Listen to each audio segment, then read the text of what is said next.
What up, JUCO Hoops Insider? Back at it again. Excited to take you back down south. Went to Florida last week. We're staying in the South again this week. Excited to have another nationally ranked program. Coach Joe EATMAN from Shelton State. They are on fire. 18-0 in conference play. 24-3 on the season. Coach is doing it again. It seems like we were just talking about this last year when we started the year when he came on, and excited to be able to dive in at the end of the year, talk about all the great things going on that way. So we'll bring Coach in, and I'm gonna get out of the way and let him share it with us. So excited to have him. Coach, what up, man? Brian, what's going on, man? Oh man, always a pleasure. This is my Embrace Us family right here. So excited to have you on. Tell us about this crazy successful year. I know success is not new to you, but this season, being undefeated in conference, 24-3. Just tell us a little bit about this year so far and what it's been like. It's been an amazing year. We got a great group of guys, Brian. The thing about it is we hadn't lost a game at full strength yet, and be honest, it seems like we had a couple of guys out here with injuries. We've dodged the COVID stuff. Knock on wood, we hadn't had any issues with that. But it's been an amazing year. We've got a tough group of guys, and we've had the next man up mentality, and guys have really stepped up and embraced the success that we are having. Yeah, let's talk a little bit about players on this team. I know you have a lot of them, so we don't want to leave anyone out. But let's talk about some of the guys that have played a significant role in this thing, that you can kind of break down a little bit so people get to know your program. We got a veteran group this year. We've got a few transfers as well as guys that are COVID freshmen who helped lead us to the championship last year. We brought in the kid, Jaquan Walton, transferred in from the University of Georgia. He missed the entire first semester with a meniscus surgery, but he's came on of late. We've got our big kid, Andreas Burney, who's getting some mid-majors looks, about 6'9", averaging a double-double game. And he's just a high motor kid, high character kid that have done some great things for us. We've got Jalen Johnson, who decided to come back for a third year with us. He's won a championship as a freshman, won another championship as a COVID sophomore, and he's back with us again for a third year. Thaddeus Williams, another point guard from here in Alabama, who helped lead us to a championship last year as well, and he's back for a second year as a COVID freshman. We just got a good group overall, just a solid group of guys, that just fit what we do. We're not as fortunate as some of the other top programs in the country when it comes to scholarship-wise. Our scholarships here in Alabama are, books, tuition, and fees only. So I think we've done a great job of maximizing talent along with what we have to offer. And a lot of it is just relationships and guys believe in us and believe in what we're doing. We've had more Division I kids leave our program here in the last 6 years than the rest of our league combined. So I think that's something that kids are starting to realize, that they can get the same looks here that they can get anywhere else in the country. And it's really helped us recruiting wise. Yeah, that's major. I don't even know if we might have to repeat that again. So only having tuition, books, and fees, which most places, national JUCO that are in the national rankings, have full scholarships. So totally different ball game. So that says you're doing more with less. And then on top of that, you said more signees out of your program than an entire league combined. So that also says a lot, because sometimes your area may get a certain stigma, but within your area, it's almost like a Gonzaga within that league. Hey, sometimes the league is the league, but we're on a national championship quest at this program, and this is how we've done it. And our track record proves it. What would a most 4-year schools know this, but let's just have this conversation anyway. What does a 4-year school get in a player that comes from your program? Brian, we always say we do everything here like we're a Division I program. I tell my guys I'm going to coach them like I'm making just as much money as Calipari at Kentucky. and they're gonna work hard, just as hard here as the kid as any Division I program in the country. We do things the right way. We've got a full-time strength and conditioning coach, so our guys know what a weight room is like. We lift weights throughout the season. We demand guys go hard and give max effort in practice and individual workouts. So when a kid leaves our program, they're ready for the Division I level. They know what the grind is like. They know what the work is like, and they know what it takes to be successful at that level. And I always say, coaches like recruiting kids from winning programs. In the last 5 years, this is year 6 for me. We've won at least, I think, 24 games. It's the least amount of games we've won since I've been here for the last 6 years. So you're getting a kid that's used to winning, and that winning mentality becomes contagious in the locker room. Absolutely. Yeah, winning is we all want winners, no doubt. When you're a coach, you all want winners. When you're a father, you want your children to connect and marry and be around other winners. So it's all about winners. So talk a little bit about your story, Coach. You have a unique one, and it's probably worth doing its own episode on its own.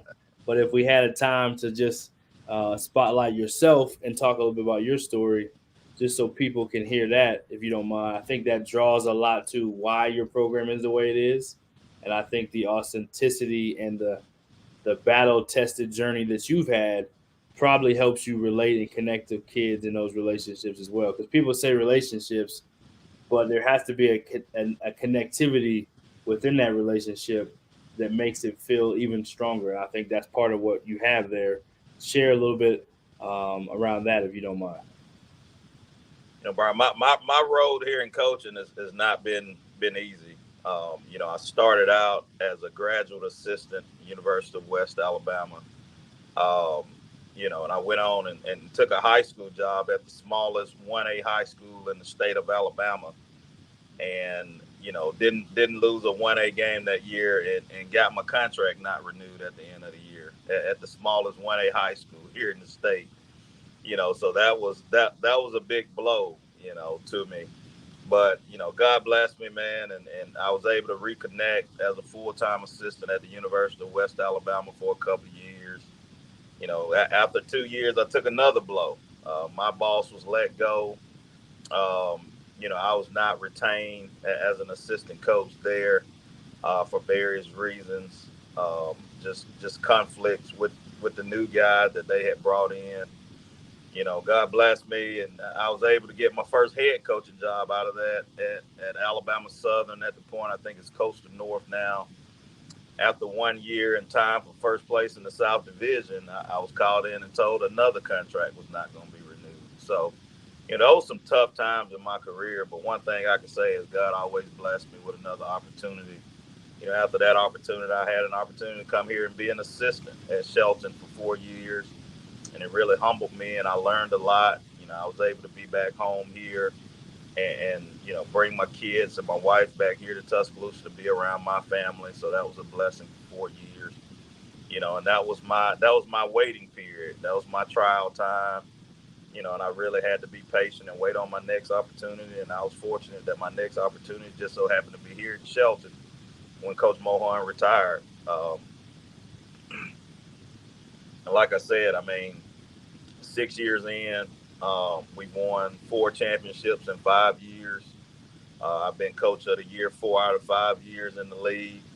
And we've had 18 guys sign Division I scholarships here since I've been here. So, everything happens for a reason. And, I really use that story to connect the kids and let them know, look, it's not going to always be easy. Sometimes you're going to have to be an underdog.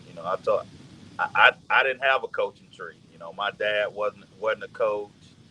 I didn't have coaches at the college level to guide me through this process. It was always just really just me and God making a way. And, he always made a way for me. And, I've been really blessed and fortunate. And I'm, at the same time, I'm always me. I'm still humble because I remember the times when, I didn't have a job and nobody would answer the phone for me. So, I always keep those type things in the back of my mind, and use it to continue to drive me towards success. Well, well said for sure. Um, the tournament is coming up. You guys have won 24 games already. Uh, what is the approach when it comes to the tournament? Obviously, um, when you have success, your guys already know what that takes. You have returners, you have a veteran group. So, talk a little bit about approaching the end of the year. February, you have 3 regular season games left. Your last home game coming up tonight, I believe, and then you have some last 2 road games. So, what does closing out the year look like when you're at Shelton State and what you're trying to accomplish? Brian, I always tell my guys, championships are the standards here. We've won 20 games per year for the last 28 years, 26, 20, 27 or 28 years. So, winning 20 games a year here, that's expected. That's what we expect. And I tell kids all the time, you come to Shelton not to win games, but to win championships and to reach your goal, your ultimate goal as a player, because that's the standard here. So when we approach the end of the season, when it comes to basketball, we do what we do. We just pick it up a notch. Um, effort's going to be our effort throughout the year. We got to give max effort no matter who we playing, what game. And we tell them championship is a mentality. And we breed that and build that championship mentality here throughout the year. So as we approach the tournament, it's the same mentality we've had all year. We've got the sledgehammer mentality. No matter who we're playing, no matter where we're playing, we're gonna do what we do. And at the end of the year, hopefully, we're hanging a banner. Absolutely. You've had some championship success, as you just mentioned. So those guys know what that means. But normally with competitive dudes, they want to figure out a way to win that big one and do it on the big stage. Let's go into your staff. There's always people behind the scenes that make a lot happen. If you don't mind, just let's give a quick shout out to your staff and the people around you that are able to help make this 24-3 and 18-0 season possible. I've got an amazing staff, and it's crazy because none of them are full time. That's another. I don't have a full time assistant. I got a bunch of dudes grinding it out and trying to make it in this business and working full time, but not being paid full time. I was fortunate to bring a guy named Eddie McCarter back on my staff. Coach Max been with me. This is his 4th year with me, and he's a veteran in it. He's been a Division I head coach. He's been a Division I assistant coach, a Division II head coach, and really been around. I always joke because I tell him he's been coaching longer than I've been living. So, Coach Mack is a great asset to have. Of course, again, he's part time. But it's fortunate to have a guy that's got those battle scars that when you're in a tight situation, you can look over and say, Coach, what do you suggest? So that's been a blessing to me to have him with me here for the 4 years. I've also got, Marcus Anthony, who's been with me, played for me, went off and played for 2 more years. And he came back. I tell Marcus is one of the best skill development guys in the country. He works out a lot of the major high school kids here in the state and works out our guys every day and just the ultimate grinder, man. And also we've got a guy named Danny Keeler. I joke with Danny all the time because he was at Hams for 4 years. So I got to beat up on him for a year before he decided to come over and join the winning team. So Danny's been, he's great. He's another one, only been paid part time, but I can call Danny at 12 or 1 o'clock in the morning and say, hey, such and such needs a highlight or a film sent to somebody, and Danny's gonna wake up and do it. So, and also my last assistant is Tim Law. And he's a guy that I brought back on staff. He was an assistant here before I was. He's a advisor. He had been advising here in town and here at Shelton, actually. And I told him, man, you've been out it for a while. I know you want to get back in. So I was able to bring him back on staff. So I got an unbelievable staff, Brian. Even though those guys are part time, there's no way I could do what I'm doing as a head coach without these guys' help. Yeah, we all need it. If we're going to be any good at the top, we have to have those great people around us in order to make it. And I think sometimes, as you know, I mean, there's so many guys that have had great JUCO success that have gone on to the next level, and whether it's assistant or head coaches. But the trenches happens behind the scenes with the assistant coaches and the support staff at all levels, but especially at that level, because there's a lot of trench work that needs to be done. So definitely appreciate you shouting out those guys. What's the part about junior college, Coach? I think again, it still kind of has its own stigma that may not ever change fully, but we always want to do our best to educate as best we can and let people like yourself share who are ranked nationally and who have won championships and are having guys go on Division I success and translating to success at the Division I level. What would you want people to know? So now we have the transfer portal. JUCO basketball, in some ways, has increased because there's more guys that are coming down from Division I, but there's also more guys that can't get into Division I because of that extra year of eligibility. So there's more of a pool of players that maybe could have went to this place or that place. That basketball is great at all levels, is what I'm trying to say, because there's more good players, because so many of those guys that had an extra year took that extra year. So what is junior college basketball like now, today, in your opinion, and what would you want people to know that maybe just don't know enough about it and have kind of their own perception of what junior college basketball is? Right now, I would tell people two things. One, I'd say, we've got some of the best coaches in the country at the junior college level. And I mean that at any level. Because junior college coaches, we don't have 3 full-time assistant coaches that can sit around and watch film all day and handle budgets for us and do all the recruiting for us and that type deal. So, those are things that we have to get our hands dirty and have to do ourselves. Um, just the coaching at this level, and people don't understand. People say, it's hard to make the transition from junior college to Division I, Division II, any level. And I don't believe that. I think coaches at this level can coach at any level because we've got our hand on every aspect of the game and every aspect of the program. So we can go and have success as assistant coaches, as video guys, as op guys, and especially as head coaches. Because, a lot of time people are scared to take a chance on a JUCO guy, but, we've had to call timeouts. We've had to make substitutions. We've had to hop in the car and drive 6 hours to watch a game and drive 6 hours back and practice the next morning or condition the next morning at 5:30 with our guys.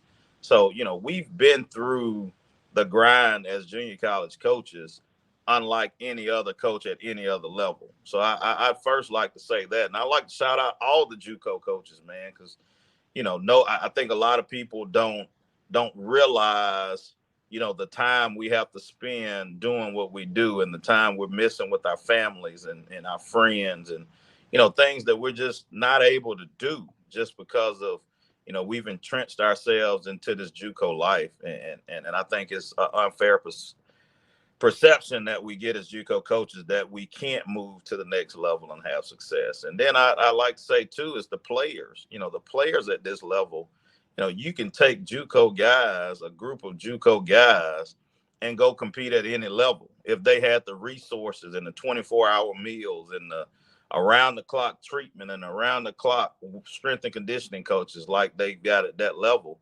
I think these kids at this level, if they had access to that kind of stuff, they can go out and have success at any level, and even academically, if these kids had a tutor or academic advisor to walk them to class every morning and call them when they don't get up and go get them managers to go get them out of bed when they're not in class. I mean, if these kids had that kind of stuff at that level that they've got at that level, I think that they could be just as successful. So, JUCO guys, coaches, players, assistant coaches, even as far as JUCO administrators at school, I think we do an unbelievable job in maximizing the resources that we have.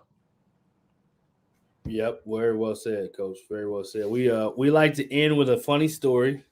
at the end of this thing. And there's a lot of stuff. We could keep talking JUCO all day. Excited for your squad and for you guys to make this run. But we gotta share some of the lighter side of this crazy business. So, what's a funny story from any time that you've been a coach, or even from this season, that you can share with us? That's air appropriate. We always have to make sure we say that. Some of the best stories don't go on the air. We know that. Oh man, a funny story. A funny Or a story. funny moment, or just a really good moment. It can be either one. Oh man, It can be that's coach related. It can be player related. that's that's a good one. Oh man, and I would say, last year, a funny story we had last year. We don't have our own buses, so we contract out our buses, and we've got a bus driver, man, and he's 80. Oh God, he's 80. I think he said he just turned 81, 82 years old, that drives for the bus company that we ride. And we were at the national championship last year, and we left 30. Of course, it was different last year because we can only get there 30 minutes before the game. So we left 40 minutes for the game. And we're sitting there 30 minutes before the game, and the bus is not pulled around. And everybody's looking around, trying to figure out where the bus is, man. And we got a little worried about our bus driver, so we scrambled around, and we talk about JUCO life. We finally got the front desk to go let us in his room, and he was in there asleep. we were all laying there terrified because the guy's an older gentleman, man. We love him to death, but he was in there in the bed sleep, and our bus driver was late, so we ended up getting to the game right at warm-up time because our bus driver was asleep, man. So that was a funny and a scary story for us last year. Did we win the game, or did we did? We won the game.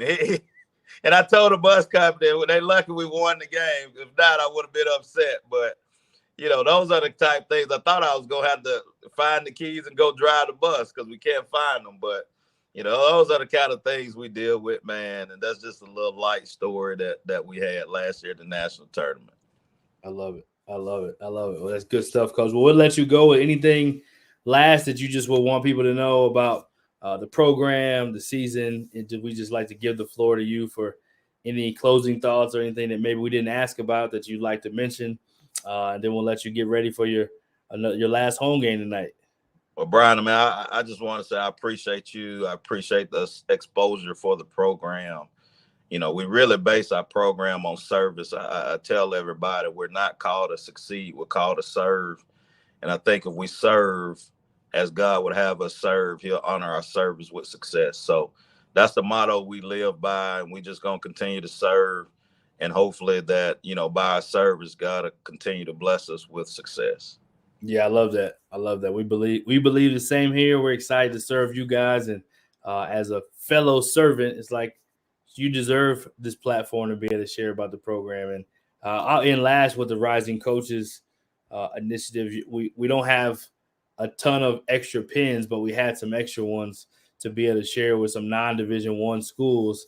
And you guys were one of the ones that we want to share, partly because you're a part of Embrace Us, which is an important part of our DEI alliance with Rising Coaches. But me being in a position with Rising Coaches, and obviously this is all access, but it's all family because it's connected by me, so we're going to talk about it anyway. Oh, yeah. But I wanted to be able to say we chose your program to be able to share some of these pins with, so when you do get them, because of your service and because of your heart for doing good and bigger than just basketball. So our equality and inclusion night has been celebrated all across Division I nationwide, from North Carolina, Ohio State, USC, Arizona State. You go down the line, we've had all levels, which has been really cool to be a part of and to see how people have taken it and run with it. But we also are sending pins your way, so they should be there any day. We know you represent with pride, and we wanted to make sure we acknowledge your program too, because we want to be able to continue to fight this fight of fairness and equality and the differences in people and spreading love, and not just thinking like however we used to think is the way we should think. We want to keep evolving. So we want to keep that in mind and insight, and we appreciate you guys being a part of that national campaign with us. Well, I appreciate it, Brian. As soon as we get them, man, I promise you, we're going to rock them, and we're going to share it on all our social media platforms. We appreciate y'all including us. Absolutely, man. Well, thanks so much, and good luck the rest of the way, Coach. Keep up the great work. Thanks. Yep, awesome stuff there from Coach Joe EATMAN, showing, every junior college program has different challenges. Every program has different challenges, but to do what he's been able to do with less in a lot of ways, especially scholarship and resources, you can do nothing but respect it, and I tip my hat to what he's doing, not only in the win column, but also when your players are going on to have success at the next level. That's a big deal because some guys can win at one level and it doesn't always translate. And it's not just about winning for coach's resume or for his accolades. It's for those young men to move on to the next level. So we wanted to take some time to acknowledge one of the best programs in the country, 24-3, again, and 18 in a row in conference play. Amazing to be able to do that at any level. And we wish them the best. And thanks for joining us. You know where to find us. And